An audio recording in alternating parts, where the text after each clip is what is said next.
The Interstellar Cooperation Initiative had, in its infinite bureaucratic wisdom, decided that the best way to foster understanding between species was to dump them on hostile worlds and see what happened. Someone in the administration, probably Third Under-Secretary Velox, who had 7 PhD, says, and the common sense of a concussed space hamster, had pitched this as cultural immersion through shared adversity. The Council of Species, exhausted from centuries of tedious diplomatic dinners, had actually approved it. Because apparently nothing says friendship quite like hypothermia. The program was simple in that beautifully idiotic way only massive governmental organizations could achieve. Take representatives from 4 different species, strip them of fancy technology, drop them on a planet that actively wanted them dead, and wait. If they survived 2 weeks, congratulations on proving cooperation works. If they didn't, well, there were liability waivers for that. 12 teams had been deployed across 12 different nightmare worlds. And then there was Frost 9. Frost 9 was what happened when a planet looked at hospitality and said no thanks. It was an ice ball spinning through space with all the warmth of a tax collector's heart. Average temperature, -35 Celsius. Average survival rate for most species without proper equipment, approximately never. Nobody wanted Frost 9, which is exactly why Team 7 got it. Dmitri Kovac had been a geology professor before this nightmare began. 20 pleasant years teaching undergraduates about sedimentary rocks and plate tectonics. Then Earth's diplomatic corps came knocking, explaining they needed someone who understood planetary composition and environmental adaptation for some interspecies cooperation thing. He'd said no. They'd offered to pay off his student loans. He'd said yes so fast, he nearly gave himself whiplash. Now he stood in the deployment bay, staring at his 3 teammates and wondering if those student loans were really worth it. Ambassador Thexnor was a Velkari, which meant he was essentially a walking chandelier made of crystal. His species had evolved on a volcanic world where silicon-based life had somehow decided to get complicated.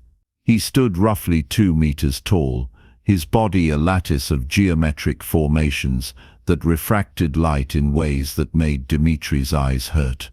"I have reviewed the human's credentials," Thexnor announced, his voice chiming like someone playing a xylophone with a hammer. "Though I question why a species that only achieved faster than light travel 50 years ago believes they have anything to teach." Dmitri smiled his professor smile, the one he used on students who thought they knew everything. "Charming. I'm sure we'll be best friends."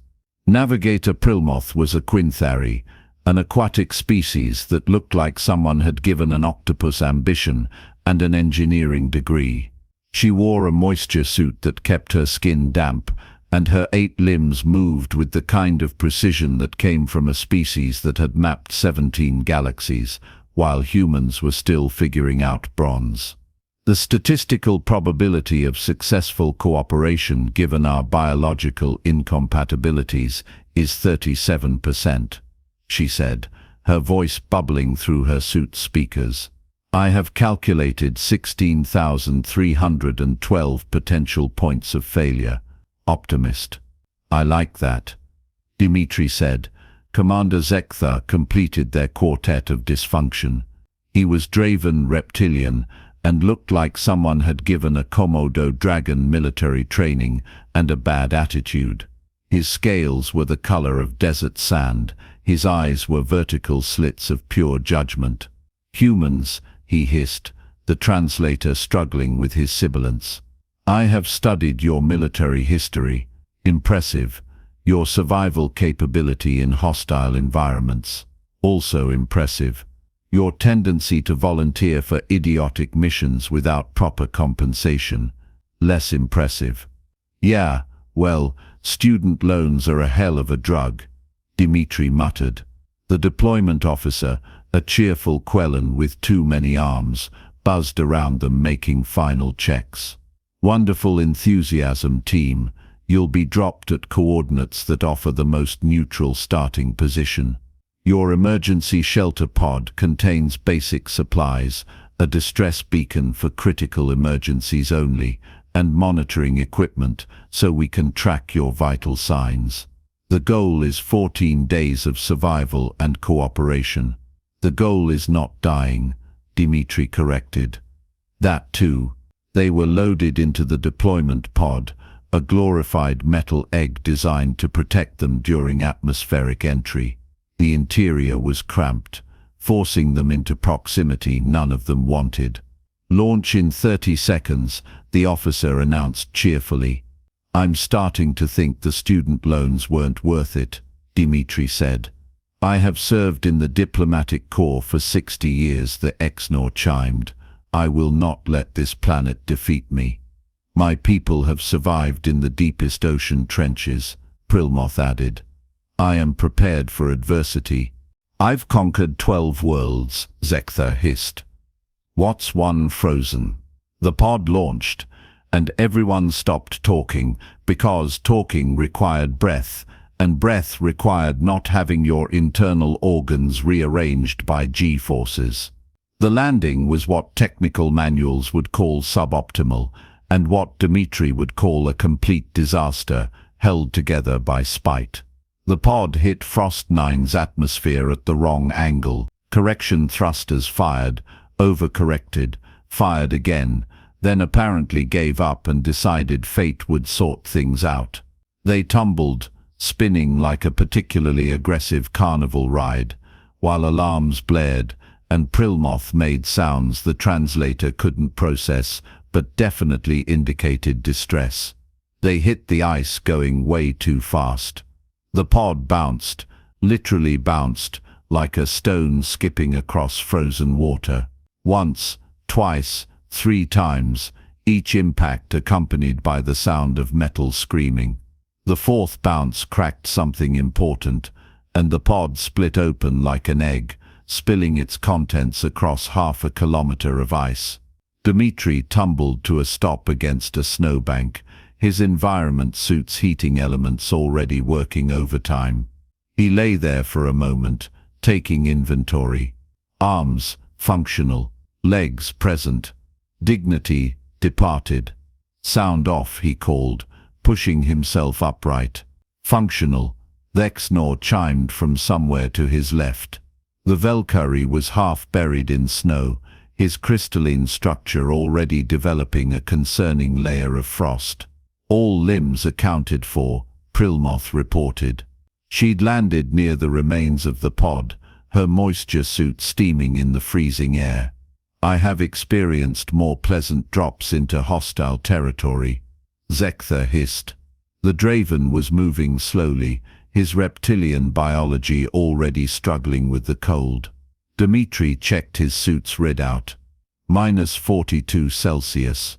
Wind chill making it feel like -50. Local time, early afternoon, which meant it would get colder. The pod was destroyed. Their supplies were scattered across the ice, and the 3 aliens were already showing signs of environmental stress. "All right," Dmitri said, channeling every ounce of his grandfather's voice. The grandfather who'd survived Siberian winters and thought central heating made people soft. "Who wants to learn how humans refuse to die?" "The first rule of cold weather survival," Dmitri explained while gathering their scattered supplies, "was shelter. Not eventually. Not after you'd sorted everything else out. Now, immediately. Before your extremities started making decisions about self-amputation. We need structure that provides insulation, wind protection, and heat retention," he said, scanning the landscape. Ice stretched in every direction. "And we're going to build it out of the one resource we have plenty of." "Ice," Prilmoth said, her database clearly pulling up relevant information. "You're proposing we construct shelter from frozen water, the substance causing our environmental distress." Exactly. That is, the Exnor chimed, the most counterintuitive proposal I have encountered in 6 decades of diplomatic service. Yeah, well, counterintuitive is humanity's middle name. Dmitri pulled out his personal kit, the one thing he'd insisted on bringing. Inside a folding saw, a metal striker, some dried goods, and a knife his grandfather had carried in worse conditions than these. We're building an igloo. A what now? Zekthar had wrapped himself in an emergency thermal blanket and looked like an angry burrito. Snow house. Ice house. Shelter made from compressed frozen water that somehow stays warmer inside than outside because physics is weird and thermodynamics has a sense of humor. He began marking out a circle on the ice, roughly 3 meters in diameter. The aliens watched with the skepticism of species who'd mastered climate control before humans discovered agriculture. Prelimoth, you're good with measurements. I need blocks cut from that pressure ridge, 30 centimeters high, 45 long, 20 deep. Think you can mark those out? Her limbs moved across the ice with surprising enthusiasm. Precision is my species' strength. I can achieve tolerances within 0.5 millimeters. Fantastic. The Exnor, I hate to stereotype, but your body is literally made of crystal structures harder than most metals. Think you could help me cut these blocks? The Velkari was silent for a moment.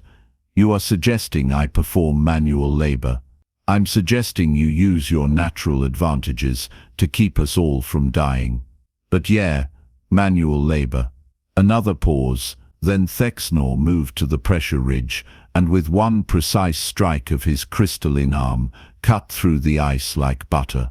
A perfect block, exactly to specifications, fell away cleanly.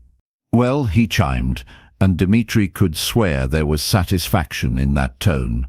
This is certainly different from treaty negotiations. They worked for 3 hours. Dmitri showed them how to arrange the blocks in a spiral, each row leaning slightly inward, creating a self-supporting dome. Zekthar emerged from his thermal burrito to help position blocks, his military precision making him excellent at following the structural pattern. Prelimoth measured everything with obsessive accuracy. Thexnor discovered he could shape the blocks with his crystalline edges, creating interlocking joints that made the structure more stable than any human-built igloo had a right to be. Why does it spiral? Prelimoth asked, documenting everything. Because if you stack straight up, you need a support structure. Spiral eliminates that. Continuous, self-supporting curve. Ancient engineering. The final block, the keystone at the top of the dome, slid into place with a satisfying crunch. Dmitri carved a small entrance, creating a tunnel that dipped down before rising into the interior. Cold air sinks, warm air rises, basic thermodynamics turned into survival advantage. Now comes the test, he said, ushering them inside. The interior was cramped with 4 bodies, but it was noticeably less terrible than outside. Dmitri packed snow into the gaps between blocks, creating an airtight seal. The wind had stopped. The killing cold had become merely uncomfortable cold. I have lived for 78 years, Thexnor said quietly. I have never constructed anything with my own appendages. How's it feel? Strange. Satisfying. I had not anticipated satisfaction. Prelimoth had all 8 limbs moving, taking measurements. Interior temperature is -15 Celsius. Exterior is -47. Heat differential of 32 degrees, achieved through structural design alone. This is remarkable. This is Monday for my ancestors. Now let's talk about fire. The second rule of cold weather survival was heat. Not the passive heat of good insulation, but active heat. Fire. The oldest human technology, the one that had turned a moderately clever ape into the dominant species on a planet full of things with bigger teeth. Dmitri laid out their salvaged supplies. Some dehydrated rations, emergency medical supplies, a few electronic tools already struggling in the cold, and exactly 0 plasma torches or fusion cells. "We will use the emergency heating units," Zekthar said. "We could. That'll last about 6 hours on full charge in this cold. Then we have expensive paperweight." He pulled out his striker, a rod of ferrocerium attached to a steel striker. "We're going to make fire the way humans have made it for thousands of years, with rocks and determination." The aliens stared at him, then at the striker, then back at him. "You brought rocks," the Exnor said slowly. "To space. Special rocks. Rocks. Look, your species brings its entire civilization's worth of technology everywhere. Mine brings the tools our ancestors used when civilization meant the clan that hasn't been eaten by saber-toothed cats yet. Different approaches." He gathered what little combustible material they had, some packing material from the medical supplies, shredded fabric from a damaged thermal blanket, a few drops of lubricant from a plasma cutter. Not much, but enough. The principle is simple. Strike the ferro rod with the steel, creating sparks hot enough to ignite the tinder. The tinder catches, you feed it carefully until you have sustainable flame. "And if it doesn't work?" Prittlemoth asked. "Then we all die of hypothermia and become a cautionary tale." No pressure. He struck the rod. Sparks showered onto the tinder. Nothing happened. Struck again. More sparks. A tiny wisp of smoke that died immediately. "This is inspiring confidence," Zekthar muttered. Third strike. Fourth. Fifth. Dmitri's hands were getting numb despite his gloves. 10th strike. A spark caught. Orange ember appeared in the tinder, growing, spreading. Dmitri bent close, breathing gently, feeding it oxygen without smothering it. The ember became a flame. The flame caught the lubricant. Suddenly, impossibly, there was fire inside their ice shelter. The aliens recoiled as one. The Exnor's crystalline body reflected the flame in 1,000 directions. Prittlemoth's large eyes were fixed on the fire with an intensity that suggested she was simultaneously recording it and having an existential crisis. Zekthar had gone completely still. "You created plasma," the Draven whispered, "from rocks and organic material. My people call it fire. We domesticated it before we invented the wheel." "We could. That'll last about 6 hours on full charge in this cold. Then we have expensive paperweight." He pulled out his striker, a rod of ferrocerium attached to a steel striker. "We're going to make fire the way humans have made it for thousands of years, with rocks and determination." The aliens stared at him, then at the striker, then back at him. "You brought rocks," the Exnor said slowly. "To space. Special rocks.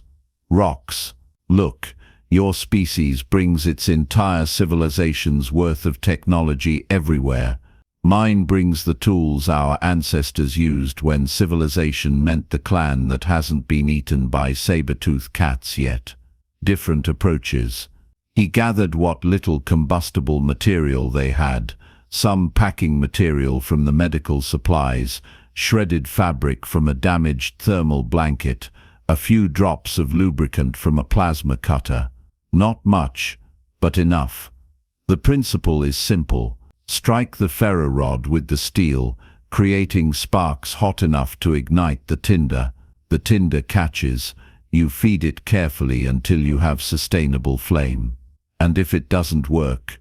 Prittlemoth asked. "Then we all die of hypothermia and become a cautionary tale." No pressure.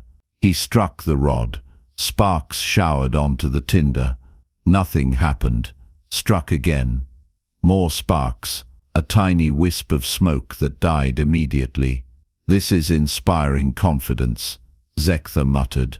My species required 3,000 years of technological advancement before we could generate controlled energy reactions, Prilamoth said. You are telling me humans achieved this in their primitive era? We didn't think of it as achievement. We thought of it as not freezing to death and cooking food so it doesn't kill us.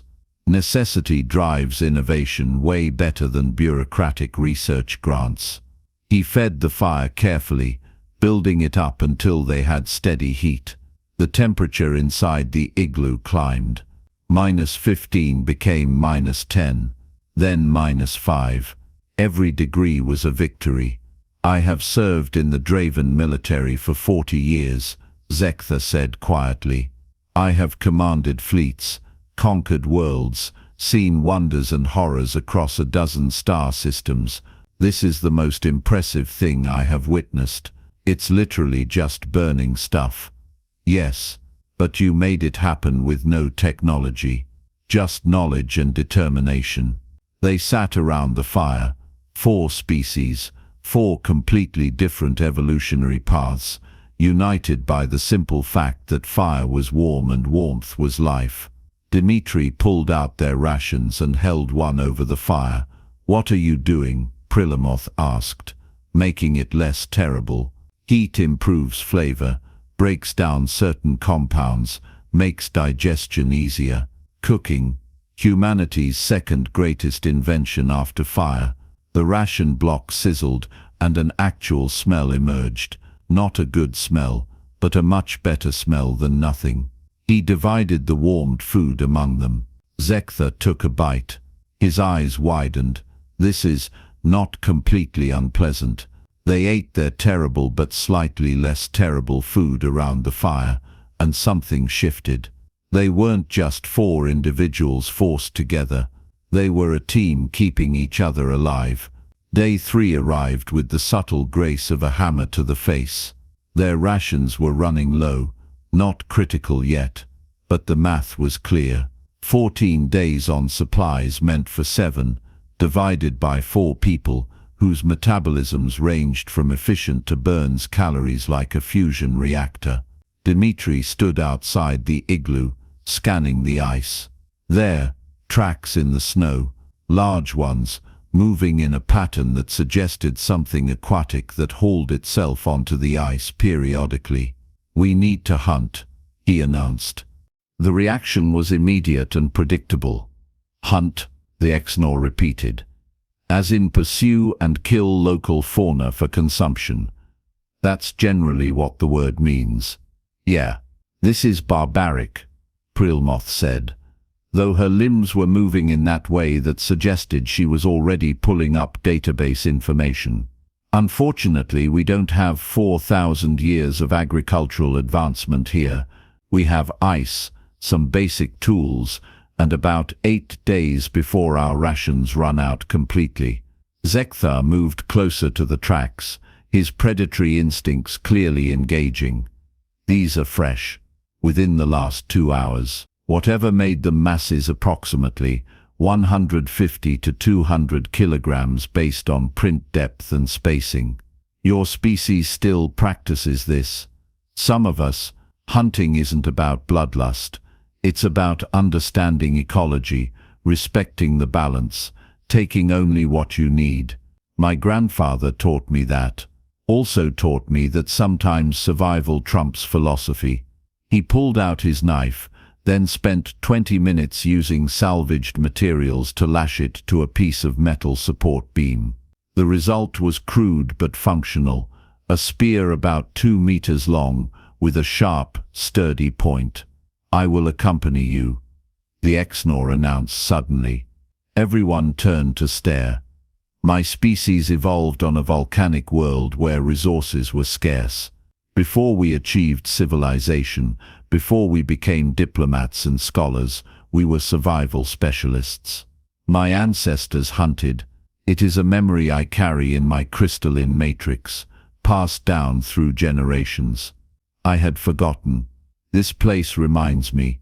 Then let's go remember together. They followed the tracks across the ice, Zekthar providing tactical advice, the Exnor moving with surprising stealth for a being made of literal crystal, and Dmitri leading them with patience his grandfather had beaten into him during long winter hunts. The creature was hauled out on an ice shelf where open water met frozen surface.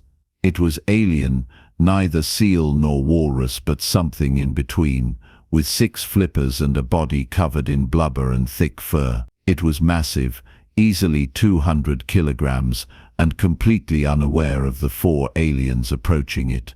"How do we proceed?" Zekthar whispered. "Carefully, respectfully, quick and clean, no suffering. We take the shot when it's certain." Dmitri's hands were steady on the spear, "and we thank it for its sacrifice. You anthropomorphize the prey. I recognize that it's dying so we can live. That deserves acknowledgement." They moved closer. The creature raised its head, sensing something wrong. Dmitri threw. The spear flew true, striking behind the shoulder, finding the heart. The creature made one sound, surprise, not pain, and then went still. Prielmoth had insisted on coming too, though she'd stayed back during the actual kill. Now she moved closer, all 8 limbs trembling. "I have never witnessed a death for sustenance purpose." "Then bear witness with respect," Dmitri said. He knelt beside the creature, placing a hand on its cooling body. "Thank you. Your death gives us life. We will use everything, waste nothing. You speak to the deceased." The 6 Nor's chimes were soft. "It feels right. Humans have done it for thousands of years, honoring what we take from the world." They dragged the carcass back to camp, grueling work across the ice.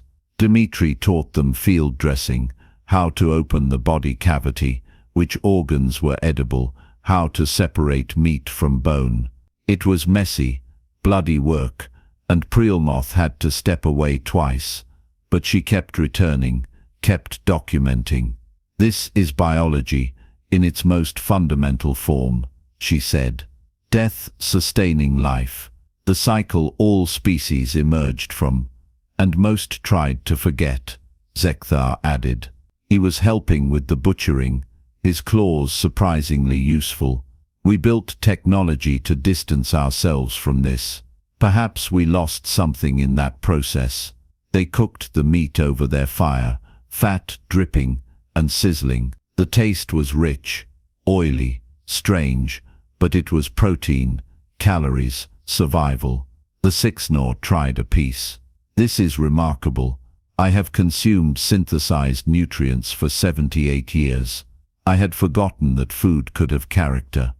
Welcome to the food chain. It's gross, it's beautiful, and it keeps us alive."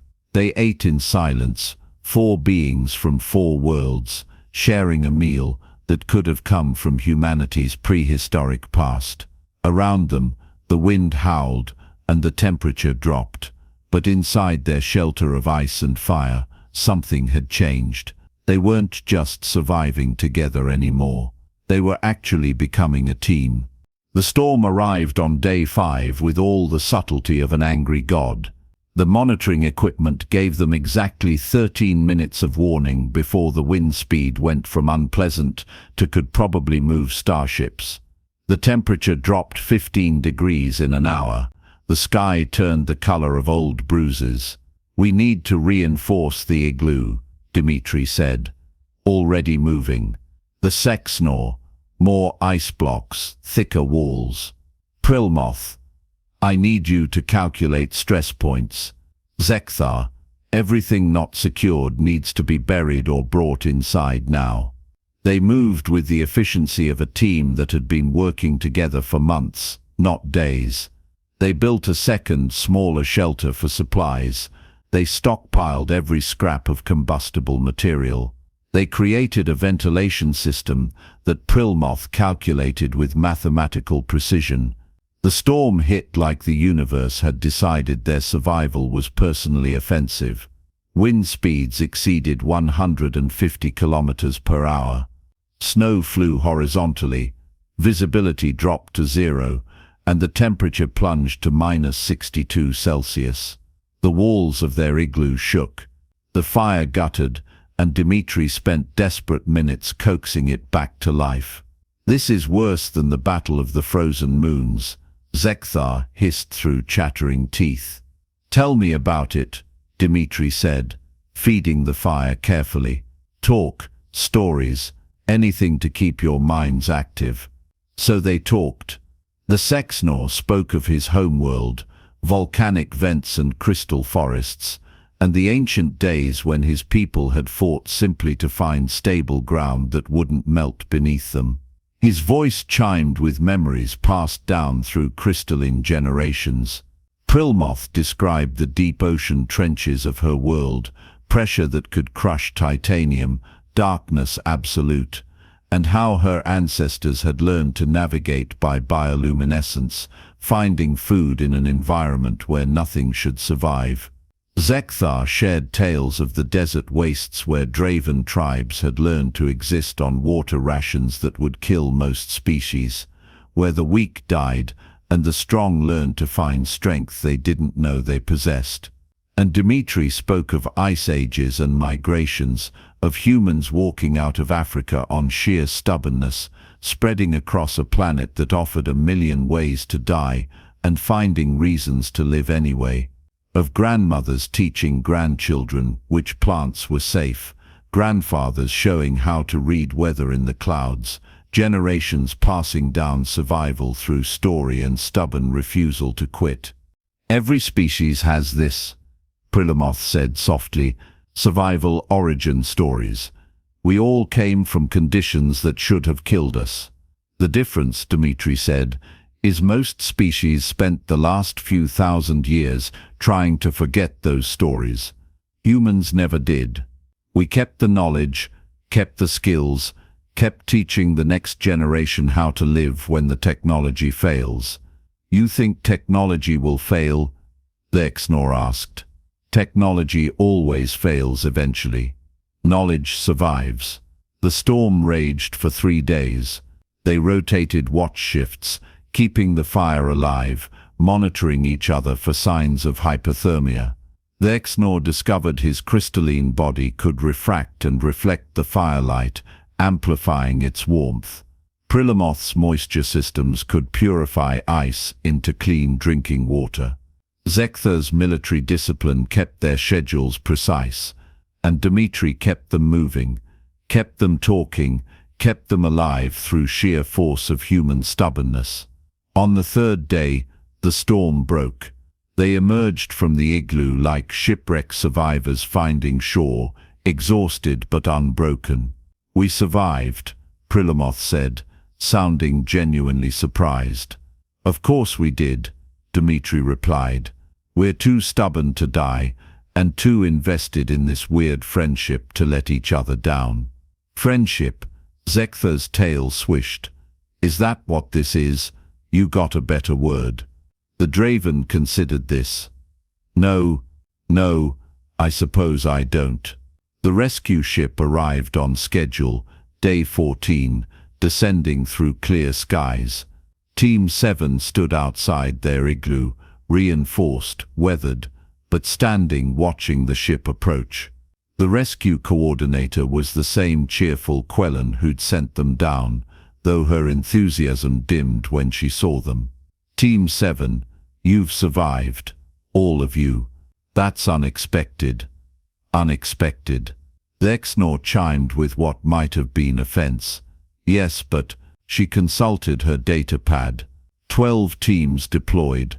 4 teams required early extraction due to critical health issues. 3 teams completed mission, but with significant medical needs. 2 teams had catastrophic shelter failures. 2 teams refused to cooperate and spent the entire time in separate locations. 1 team is still being evaluated for psychological trauma. "And us?" Dmitri asked. "You've gained weight. You've maintained better thermal regulation than your starting baseline. Your shelter is still structurally sound. Your equipment shows creative adaptation. And according to monitoring data, you spent the last 3 days of that storm telling stories and singing. The singing was mostly Zekthar. Turns out Draven war ballads are surprisingly catchy. The coordinator stared at them. How? We built a house, Dmitri said simply. Made fire, caught dinner. Standard operating procedure for humanity circa 10,000 BCE. The human applied primitive survival techniques that predated their spaceflight capability by millennia. Primoth added enthusiastically, I have documented 17 hours of unprecedented interspecies cooperation. The applications for frontier world colonization alone are, he taught us to hunt. The Exnor interrupted, his chimes carrying something that might have been pride. With a spear. I killed a living creature and processed it for consumption. I, a diplomat who has negotiated peace treaties between star nations, learned to butcher meat. It was beautiful, Zekthar added. Not the butchering specifically, though that was efficient, but the entire process. The human species never forgot how to survive. They kept the knowledge alive, generation after generation, even as they reached for the stars. We all forgot. They remembered. The coordinator looked at her datapad, then at them, then at the igloo. I need to file a report on this. No one is going to believe it. Include this, Dmitri said. Your mission was designed to prove species could cooperate under pressure. You accidentally proved something else. Most civilizations spend their development trying to escape their primitive origins. Humans brought ours along for the ride. Turns out, there's value in that. The report filed by Team 7 became the most widely circulated document in the initiative's history. Not because of its diplomatic implications, though those were significant. Not because of its survival statistics, though those were impressive. But because it included Primoth's 17 hours of documentation showing 4 completely different species, with nothing in common except the will to survive, sitting around a fire made from rocks, sharing food they'd hunted with a sharpened stick, inside a house made of frozen water, telling each other stories about their ancestors who'd survived, when surviving should have been impossible. Bureaucrats studied it. Scientists analyzed it. Philosophers debated it. And across the galaxy, species that had spent millennia forgetting their origins began, slowly, to remember. Dmitri returned to Earth, to his geology department, to his lectures on sedimentary formations. He turned down 17 diplomatic positions, 43 consulting offers, and 1 marriage proposal from an alien who'd seen him make fire and decided that was the most attractive thing imaginable. But he kept the spear. It hung on his office wall, a reminder that civilization was wonderful, technology was amazing, but survival was fundamental. Because, in the end, the galaxy had spent its history defining advanced as how far a species had moved from its origins. Humans had defined advanced as remembering where they came from while reaching for where they were going. We didn't survive because we're tougher. Dmitri told his students, the ones who'd heard rumors and demanded the story. We survived because we never forgot how. Every human carries that knowledge, passed down through generations, kept alive not in our genes, but in our stories, and our stubborn insistence on teaching our children the skills our grandparents knew. But we have technology now. One student protested. We don't need to know how to make fire or build shelters from ice. You don't need to know, Dmitri agreed. Until you do. And when that moment comes, when the technology fails and the comfortable world falls apart, you'll be really glad someone remembered how to turn rocks into fire and ice into shelter. He looked at the spear on his wall, thinking of 3 aliens who'd learned to hunt, to build, to survive alongside a human who'd brought his grandfather's lessons to the stars. Knowledge isn't about what you need today, he said quietly. It's about what you might need tomorrow. And humans, we've always been really good at preparing for tomorrow. Outside his office window, students walked past wearing climate-controlled suits, checking holographic displays, living in a world where survival was something that happened to other people on other planets. But they listened when he talked about fire and ice and the stubborn human refusal to forget how to live when living got hard.